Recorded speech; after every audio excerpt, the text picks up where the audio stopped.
guys, this is George from CY. I'm doing something completely different. The idea here is to try and show you how we stream using a combination of software, one of them being OBS and the other one is the one we know, Skype. The reason why we do this and the reason why the Crafts chat is based around Skype is not because it's the best messaging software in the world. It's simply because it has, hi Chile, good morning. It's simply because it has a protocol called NDI. And NDI is one of the fastest, one of the most efficient protocols of transferring video and audio in a compressed way without losing quality. So this was a decision that I took early on to form the chat within Skype. It's not that I believe it's the best in the world. I'm sure there are other messaging services which are better than that. But the NDI, the attraction of the protocol of NDI being the best one, hi JR, is the one that brought us where we are in the Skype chat. Simply because of its capabilities when it comes to sharing videos between each other. Now, I'm just going to go through the very, very basic requirements and why you need OBS, why you need Skype, and what else you need to actually get to a good place with streaming and actually collaborating and playing together basically and streaming that at the same time. So you need Skype first of all to communicate between ourselves using the video. So we make video calls. That video call is made using this protocol called NDI. The NDI is the one which makes the video efficient. So you get good quality video supposedly. Then the next part is how do you actually get that experience from your phone or your collaboration with somebody else you're playing with onto, let's say, YouTube, which is what we primarily use to stream our games. And we use a platform, it's actually a software called OBS. OBS is Open Broadcasting Software, simple as that. It's in the name, it's free, and it's a very, very powerful piece of software. I think it's highly regarded by everyone in the streaming community because it's open source, and there is a lot of plugins which make it more and more professional with every version. At this point in time, it's at version 26, and it actually accepts NDI. It supports NDI plugins, which means that whatever you're seeing on Skype, OBS can actually see the same thing. And it takes every source, basically, it will take my video and your video, put it together in any way you want to arrange it on a screen. And then by pressing the button, you start streaming to YouTube. So that is the beauty, and that is why I'm doing this, to show you some of the basic things. So let's get started. What do you need? There are some basic requirements that you actually need. Let's just go through each one so you guys know. So you need the very basic requirements is that you need a camera of some sort. It's either going to be a smartphone or something else. Now on that smartphone, on the very, very basic of it all, you need to have Skype installed because Skype carries NDI, and that's going to connect with OBS very well. So that's the primary thing to do. If not, you can have a smartphone which has another piece of software called NDI HX, or whatever it's called in Android phones. I think on the iPhone is NDI HX, And this is the only part of the whole thing that you will have to pay for. I'm not sure about the pricing, but I think it's between $15 to $20 if I'm not mistaken. Now, if you have your phone and you install NDIA checks, it will actually be picked up. I think Burdock 301 has NDIA checks on his phone. So what he does is basically he puts his phone, opens his NDIA checks. It's like, you know, your video camera basically. And that particular video is actually being picked up by OBS. It's been recognized by OBS as an NDI source. And then from then on, OBS takes over, mixes everything else with your Skype call, and sends it together over YouTube. So that's the first and most basic sort of way. The other thing you could do is actually, this is what I do. I have 2 dedicated webcams. You could have 1. You know, the number is irrelevant. I use one for the landing zone, the other one to show how well I set the dice. You understand where I'm going with this. So having 2 dedicated webcams has other advantages. One of them being your phone is free. You never run out of battery. You don't, you know, push your power requirements on your phone to 0 because video takes up a lot of power, and it's a very efficient thing. However, you know, you have to consider the cost of webcams. There are webcams which cost around $30, and then there are webcams which may cost you up to $400. My personal preference, and I will tell you the reasoning behind this, is I use this Brio 4K. They're supposed to be able to stream at 4K resolution. However, that's not the reason I bought them. I bought them because they can do 1080p at 60 frames per second. And 60 frames per second is very important for us as we're doing something like a sport. The dice travel in a certain way, and if you don't have speed, frames per second, the dice will look like a blur when they're traveling in the air or when you want to slow it down.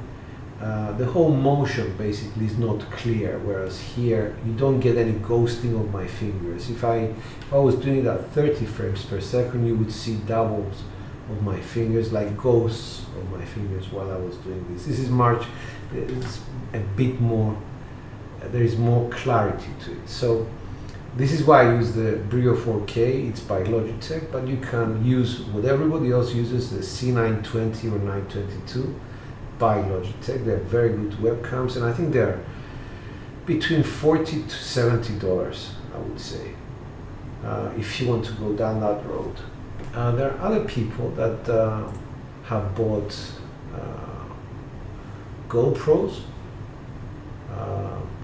They have bought them in the past. However, if you want to utilize a GoPro, just have one thing in mind. If you have anything which is before GoPro 8, you'll actually need to purchase something called a video capture card. It's a very small thing, and there's a company called Elgato, and they actually offer a video capture card which connects. It's used like a conduit between your GoPro and the back of your computer to connect the two and show whatever the GoPro is showing. If you have a GoPro 8, you can skip this part. I think you can actually directly connect or using Wi-Fi. I'm not sure, but there is a way to connect them as well. And then you have the other option. You may have you may have a camera, which is a good camera if you're a photographer and you take good images. This is what they call DSLRs, which are digital single lens reflection or something like that. And these cameras are very, very good but for 30 frames per second. Most of them do 30, none of them. Okay, thanks SaneBet. SaneBet actually owns the GoPro 8, and I think he has more to say about this than I do. So DSLRs, it can be used. There is output from the camera. You connect it through the video capture card. I just mentioned one name, Elgato video capture card. They're very good. And from the Elgato, it goes straight onto your computer. So I'm just giving you 4 options from the most, from the cheapest one, I would say, to the most expensive ones. We will also need to have, this is all happening on your PC or your Mac, by the way. We will also have to install the application Skype on your PC or your Mac. Now, make sure that in the case of the PC, you do not download it from the Windows App Store, because the Windows App Store has a version of the Skype application which does not have the NDI source.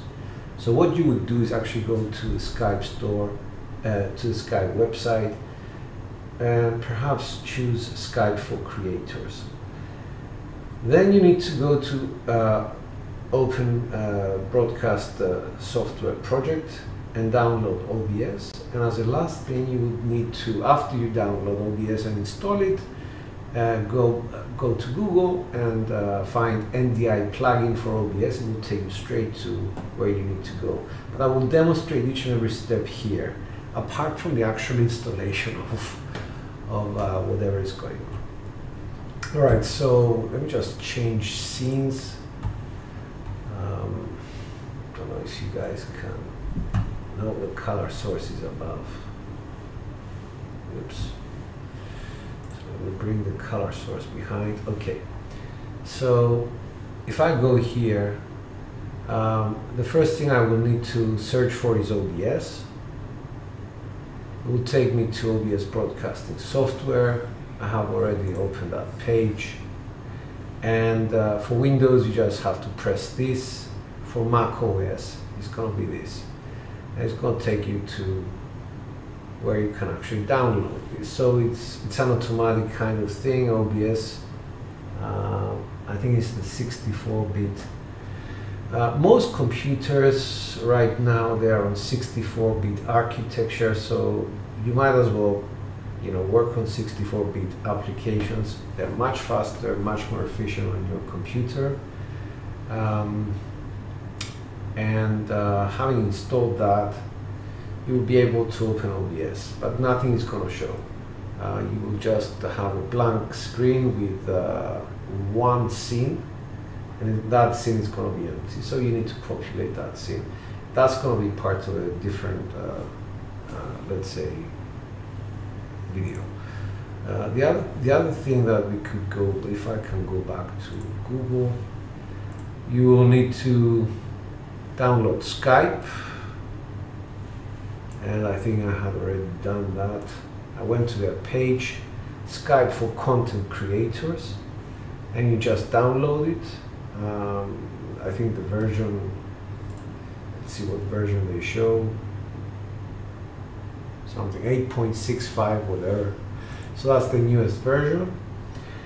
And then after that, you install that, and you go back once you install OBS and go and search for something called NDI for OBS. And that should bring you this NDI, OBS NDI, NewTek NDI. NewTek is the company that actually developed it, this protocol. And you can actually, let me just move this out of the way so you guys can see what's going on. So you need to go to GitHub to get this application, right here. So you need to go here. You need to scroll down. And if you're on Mac OS, let me just, oops. If you're on Mac OS, you will choose this one, the package. If you're on Windows, you're gonna choose 4.9 Windows installer, exactly. So this one is going to install directly to the folders that need, that will be picked up by OBS. Okay, so now I'm going to minimize this, and I'm going to carry this this screen over so you can see. All right, you can see what I'm talking about. This is my version of OBS right here, and what you will get when you actually start.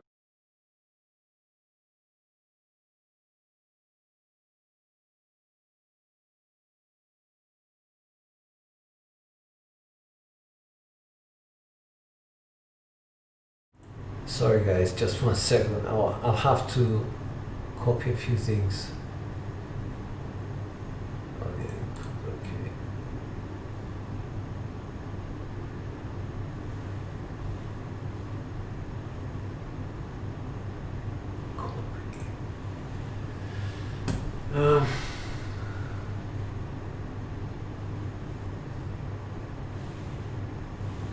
Don't think I can do this. Alright, so basically I'm going to create a new scene here.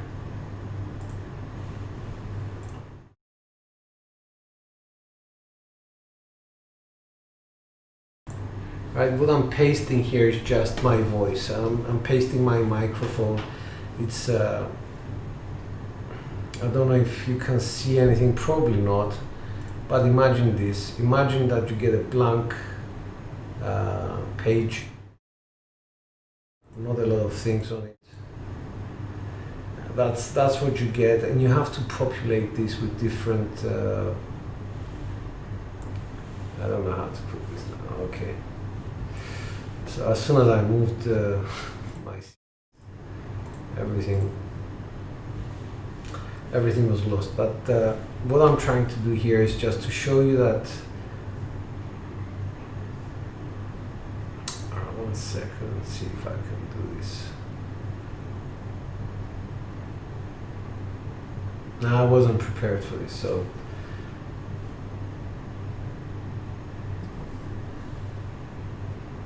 basically what you will be getting is a blank screen with a lot of things that you need to start adding scenes and sources and things like that, and I will guide you through that in another video. Otherwise, I think I'm going to just refer you to some other videos when I finish this one, and I'm going to put the best videos up for you to follow on how to create a scene and how to get a Skype call in.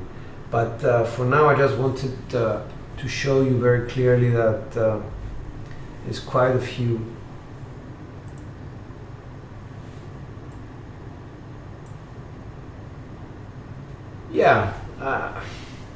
I didn't think of that. I didn't think ahead. But you're right. So basically, Skype, we need to think about when you get your Skype up and running, you need to enable NDI, and that's very important as well, because if you don't have enabled NDI on Skype, you will not be able to pick up the source on OBS, and you will not be able to make video calls using that. So I am so sorry I wasn't able to do the full setup of OBS for you, but I'm just giving you an idea of what is really required. So you need a camera, you need Skype, you need OBS, and you need the NDI plugin for OBS. Apart from that, it could be a smartphone with Skype, a dedicated webcam, a DSLR with video capture card, or a GoPro with video capture card, or GoPro 8 without it if you have a Mac. It sounds complicated, but believe me, if you want me, I can just set you up very quickly. And from then on, you get all these fancy things that we use for For example, the statistics that we use, we bring in browser sources and things like that, which are no GW. Once you have them set up, that's it. I just created this scene for this particular failed lesson, and if I just exit now and come back in, it will still be here. OBS has text. You can actually type text in it, like whatever I put up there. It's movable text, but I can move around, resize them. I can make them disappear and call them up at will. So it's a very, very flexible piece of software. Very easy to understand once you get to the basics. It supports transparency in terms of getting rid of colors. That you want a scene to become a bit transparent, and this is how we managed to do something like this. This is actually a transparent. It has a filter on it. If I remove it, or if I change it, you will see that at the back. It's got a magenta sort of background. So we make that to look like it's what you call it, is transparent, and you can see the clouds going through it, etc., etc. So there's so many things you can do with it, because it's such a powerful piece of software. Same bed uses something different. He uses eCam, and the advantage of that, as I can see, is that because people do not connect to him directly, but they connect to a server, the image of every video is very, very clear, and I like that. Unfortunately, it's not as flexible as OBS, but at the same time, it has other advantages. So I think David, if he wants to do a video on that, it would be very nice for everybody to watch. Having done this like for 22, 23 minutes now, I think the best way to actually show somebody is to actually record the screen and show you how everything is done in terms of the setup of OBS. Because there are some peculiarities with OBS that you need to actually fine-tune so that you get the best out of your stream, the best as much as possible, depending on what sort of internet connection you have at your house. So you need to think of bitrate, you need to think of encoding, and that has a lot to do with your the power of your computer, the CPU. Some encoders use your GPU, which is a graphics card, and you need to think about a lot of things. So I think I will need to do a separate video or refer you to a generic video done for other purposes. I follow quite a few of these people, and it took me, I would say, 3 to 4 months to understand how to actually set up my stream in a way that it's adding value to the conversation, as opposed to just having 2 cameras up and nothing else. So I'm always sharing with people what I have and what I've created, so that they start understanding. I think Chile is doing just fine. He's doing more complicated things now. Same bed, he's trying new things. it's just up to you and your creativity, basically, where you want to take this. For example, these out.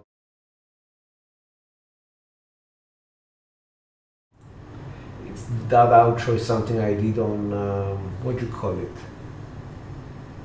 It was created in PowerPoint with a green background, and it looks transparent because I use a chroma key, which is part of OBS. Chroma key just removes that background. So a lot of things that we're doing here is a bit more advanced. The way that we change scenes, you can see the scenes transitioning and things like that. It's just getting to know the software better, that's all. Alright guys, I'm really sorry that it wasn't that informative as I wished it to be. I'll probably do a follow-up simply because I hate failing. And I'll probably try and be more sort of, show more communication. Notice that it was grainy and then it would be clear. That is a function of my Wi-Fi, not because using phone for a camera. Your phone actually has a very good camera. Everybody's smartphone, it shoots at 1080p. The problem is that with Live Fantasy Crabs, imagine I'm receiving 6, 7, sometimes 10 different streams at 1080p, and it's not even your problem, it's Skype. Skype negotiates where it's going to give more bandwidth so that particular signal is clearer than the other one, and it has a limit of 10. After 10, the 11th person who is going to join the call does not get video privileges, even if he's actually on video.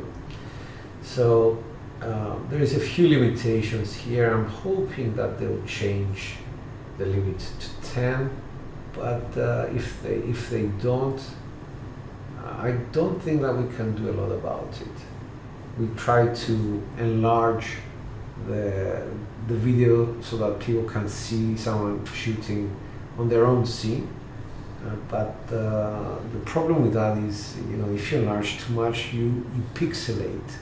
Basically, everything looks like huge squares as opposed to a clear picture. So sometimes you will see me just making the videos of each individual smaller until I get to a less grainy sort of an acceptable video signal. That's all. There's nothing I can do on my side, to be honest with you. This is the video that I get. I have a very strong connection to the internet. I'm not on Wi-Fi. I'm on a wired connection close to 200 megabits. So having checked with Skype, I know that I should be using around 100 to 120 megabytes of download, megabits of download at that particular moment in time where I have 1080p by 10 people. So yeah,